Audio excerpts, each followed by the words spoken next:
Collector ఆదేశాలు కూడా పట్టించుకోవట్లేదంటండి. తోపు కదా! బ్యూరోక్రాట్స్‌ని కూడా పక్కన పెడుతున్నారంట. ఏమన్నా అంటే ఏ వివరణ ఏమిస్తున్నారు తెలుసా వీళ్ళు? చెప్తా చూడండి ఒకసారి. మంచి కథ అనమాట. ఇంట్రెస్టింగ్‌గా ఉంటది ఈ స్టోరీ. సర్వే నంబర్ 606లో 1 ఎకరం 20 గుంటల కోట్లలో చేసే ప్రభుత్వ భూమి కబ్జార్పణం. భూ కబ్జాదారులను అడ్డుకోలేకపోతున్న మున్సిపల్ సిబ్బంది. అధికారులు ఎందుకు దండగాని విమర్శిస్తున్న విశ్లేషకులు. ప్రజల పన్నులతో ప్రభుత్వంలో జీతాలు తీసుకుంటున్నారు. టైంపాస్ చేస్తూ అక్రమార్జన చేసేందుకైనా చిచ్చి సిగ్గుచేటంటున్న సామాజికవేత్తలు. కళ్ళ ముందు కోట్లలో చేసే ప్రభుత్వ భూములు కబ్జా చేస్తున్నారు కొందరు కేటుగాళ్ళు. దురదృష్టం ఏంటంటే కనీసం అటువైపు కన్నెత్తి కూడా చూడటం లేదు మున్సిపల్ అధికారులు. ఓవైపు తెలంగాణ రాష్ట్ర ప్రభుత్వం అప్పుల్లో కూరుకుపోయి విలువలాడుతుంది.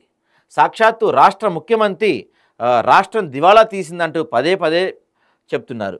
మరి ఇలాంటి అధికారులు ఉంటే ఇంకా తెలంగాణ ఎలా ముందుకెళ్తుంది?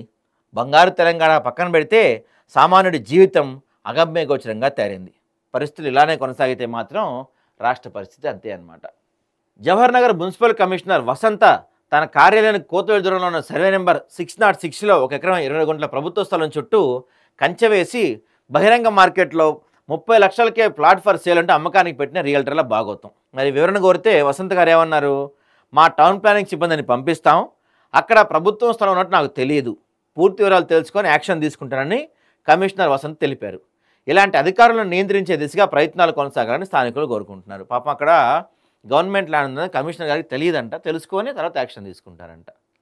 ఇంక ఇట్లా కమిషనర్ గారు ఎట్లుంటే ఇంకా అక్కడ ఈ దొంగలు బడాబాబులు ఎవరైతే ఈ రియల్ ఎస్టేట్ కబ్జా కోరులు మాఫియా వాళ్ళు ఉంటారో వాళ్ళు ఇంకా రెచ్చిపోతారు. ఏముంది, అడిగేవాళ్ళు ఎవరున్నారు, ఆపేవాళ్ళు ఎవరున్నారు?